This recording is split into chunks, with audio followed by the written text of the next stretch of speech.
किसी समाज को गंदा नहीं कह रहा हूँ, कोई समाज गंदा नहीं होता है, हर समाज के कुछ लोग गंदे होते हैं। राजेश चौबे को आश्रम से हटाया जाए, खदेड़ा जाए, इनकी हत्या की जाए और आश्रम पे कब्जा किया जाए। आश्रम में रहने वाले लोगों को बचाया गया क्योंकि लोगों के हाथों में गरासे थे, बाकी थी, डंडा था। तो इस वीर तुम बढ़े चलो, वीर तुम बढ़े चलो, सामने पहाड़ हो, सिंह सी दहाड़ हो, तुम कभी रुको। वाह के रूप में इस रूप में फैलाया गया कि राजेश चौबे ने ठाकुरों के लड़कों को छोड़ के और बिंद के लड़के को फंसा दिया है। त्रिकालदर्शी श्री शिवपूजन बाबा आश्रम तुलसीपुर करंडा गाजीपुर अक्टूबर को यहाँ पर उपद्रव की स्थिति में बहुत से लोग ऐसे आए हुए थे, भक्तों के अलावा कुछ हंगामे की आशंका से यहाँ पे लोग अलर्ट हो गए थे। और यहाँ के प्रमुख और आश्रम की देखभाल करने वाले ट्रस्ट के सचिव राजेश चौबे जी हैं। सर, सबसे पहले आपका चैनल में स्वागत है। आपका भी दिव्य लोक आश्रम परिवार में हार्दिक स्वागत है, अभिनंदन है। ये विगत 3 तारीख को जिस दिन पहला नवरात्र था, उस दिन किसी अनहोनी की आशंका थी क्या? क्यों ऐसा सोशल मीडिया पर तमाम चीजें आ रही हैं आपके बारे में? देखिए, आपको हम बता दें, तमाम चैनलों पे चल रहा है, शासन ने भी इसका संज्ञान लिया है।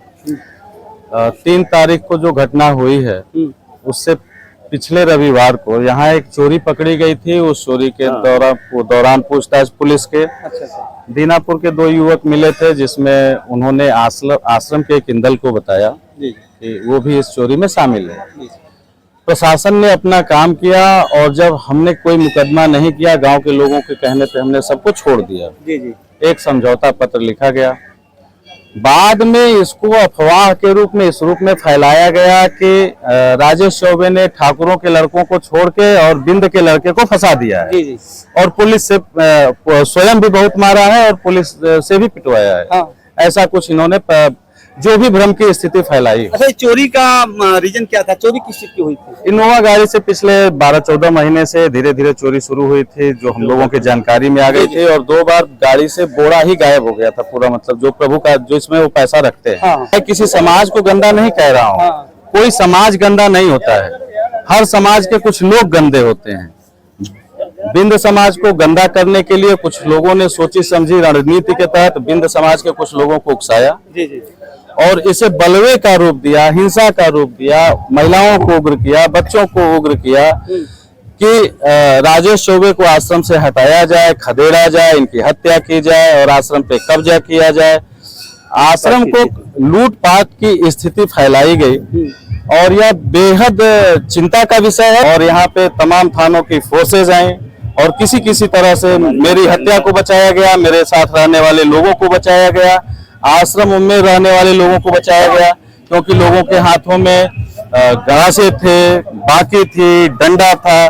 तो इस स्थिति में बलवा की स्थिति को फैलाने के लिए जो लोग जिम्मेवार हैं, उनके खिलाफ सख्त से सख्त कड़ी कार्रवाई की जाए। इस पूरे दंगे को भड़काने में सतेंद्र बिंद नाम का एक लड़का है जो इसकी अगुवाई कर रहा है, वो पकड़ा जाएगा। तो इसमें बहुत लोग बेनकाब होंगे और इसके पीछे भी बहुत लोगों का हाथ है और पिछले कुछ वर्षों से वो मेरी हत्या की साजिश कर रहे हैं।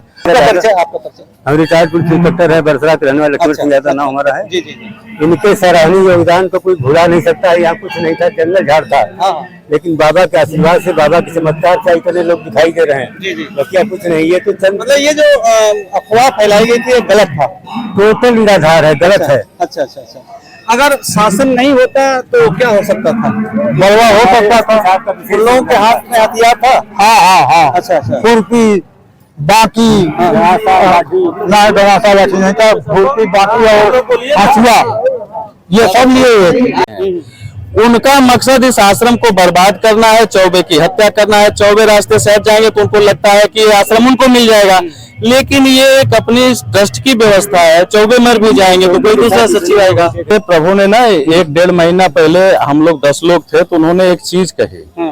उन्होंने कहा कि हे प्रिय पुत्र, सदा खुश रहो। अच्छा। और कहना वीर तुम बढ़े चलो, धीर तुम बढ़े चलो, सामने पहाड़ हो, सिंह सी दहाड़ हो, तुम कभी रुको नहीं, तुम कभी थको नहीं। और कहला कि सुनत हुआ न हो, तुम निडर डटे रहो, तुम निडर डटे रहो। यह प्रभु की वाणी थी। और एक दिन तो उन्होंने ऐसा कहा, सब लोग बैठे थे उन्होंने कहा कि तू लायक हुआ, तू लड़का हुआ, तू धर्म हुआ, तू रुपया हुआ, तू पैसा हुआ, तू धर्म हुआ। अच्छा, ऐसा उन्होंने सबके बीच में कहा है। हम आपसे साथ में कहे कि जितनी जनता जिसके साथ में हो, हाँ, सोच लीजिए चंद लोग अपने देखिए जनता की बात मत करिए, जनता तो राम रहीम के भी साथ राम थी, रहीम ऐसी कोई बता बात नहीं रहे है। निसंदेह जो कह रहे हैं उनकी बात मैं सुन रहा हूँ, आपकी भी बात और लोगों की अरे बातों की भाई भी सुन ऐसे रहा हूँ। संत कहीं निसंदेह। खोजने पर मिलेंगे नहीं, मैं आपको? आपकी बात एकदम 100% मान रहा हूँ। भीड़ की बात जहाँ तक कह रहे हैं तो भीड़ तो भाई अपराधियों के भी साथ होती है। जहाँ तक चौबे जी की बात है, मैं जान रहा हूँ इनको, 10-12 साल से मैं जान रहा हूँ। पत्र के माध्यम से अपने मन की व्यथा और इस क्षेत्र की जो गतिविधियां हैं मैं उनको देने जा रहा हूँ, और मेरी हत्या नहीं हुई तो वो पत्र पहुंचेगा उनके तक। ये लोग कुछ भी करा सकते हैं, ये लोग बड़े खतरनाक हैं जो इसके पीछे खड़े हैं।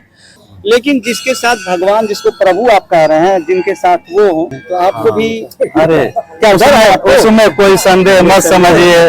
अगर यह विश्वास न होता तो मैं यहाँ न नहीं होता, होता। अरे भाई अगर यह विश्वास न होता तो मैं यहाँ न होता, और इससे आगे मैं कुछ नहीं कह सकता हूँ। मैं पढ़ा लिखा व्यक्ति हूँ, कोई अनपढ़ गंवार आदमी नहीं हूँ, और मुझे ईश्वर के भी विषय में पता है। मैं जाति से ब्राह्मण हूँ। एक चीज का ये लोग जरूर इस क्षेत्र के इस तरह के मन पर लोग लाभ उठाते हैं, क्योंकि प्रभु जायसवाल गुप्ता परिवार से आते हैं और ये लोग प्रभु को पागल कहते हैं, प्रभु का मजाक उड़ाते हैं। इसका फल भी आने वाला समय इन लोगों को देगा। मैं आपके माध्यम से इस घटना में जो लिप्त लोग हैं उनको भी भगवान से चाहूंगा कि उनको सद्बुद्धि मिले, और जहां ईश्वर का दरबार है वहां इस तरह के कृत्य का कोई स्थान नहीं है। उनकी मुझसे कोई वैमनस्यता हो सकती है तो आश्रम के बाहर वो मेरी हत्या कर दें। चौबे जी भगवान ये थे राजेश चौबे जी, जो त्रिकालदर्शी शिव पूजन बाबा ट्रस्ट के सचिव और देख रेख करने वाले हैं। इन्होंने आश्रम के अध्यक्ष, आपका परिचय नहीं हुआ, बताइए क्या नाम है आपका? विजय बहादुर सिंह। अभी तो पुराने भक्तों में से हैं। हाँ, 24 साल जी जी। तो यहाँ पे जो हो रहा है, आप तो हर हफ्ते आ जाते हैं? हाँ, कभी बीचेवर में आ जाएगा, बीच में भी आ जाते हैं। तो देख रेख में कोई कमी है नहीं?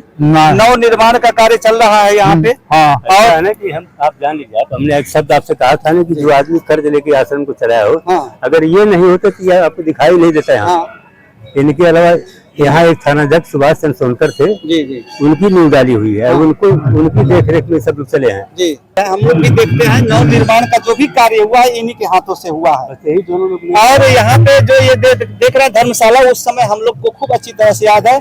उस समय के औद्योगिक राज्य मंत्री कैलाश यादव थे, उन्होंने उस समय से हम लोग जानते हैं। ये बताइए अध्यक्ष जी, कोई दिक्कत है आपको? अब दिक्कत तो है, दिक्कत है। क्या दिक्कत है? ये लोग कभी भी कुछ कर सकते हैं, भविष्य कभी भी जा सकता है। तो पुलिस की व्यवस्था की जाए या जो भी करना हो सब तभी लोग जा करके ठीक रहेंगे। अच्छा अच्छा, ये होनी चाहिए प्रशासन को है ना? हाँ। तो इसमें दो राय नहीं, जिसके साथ शिव पूजन बाबा है उसका बाल बाका कोई नहीं कर सकता।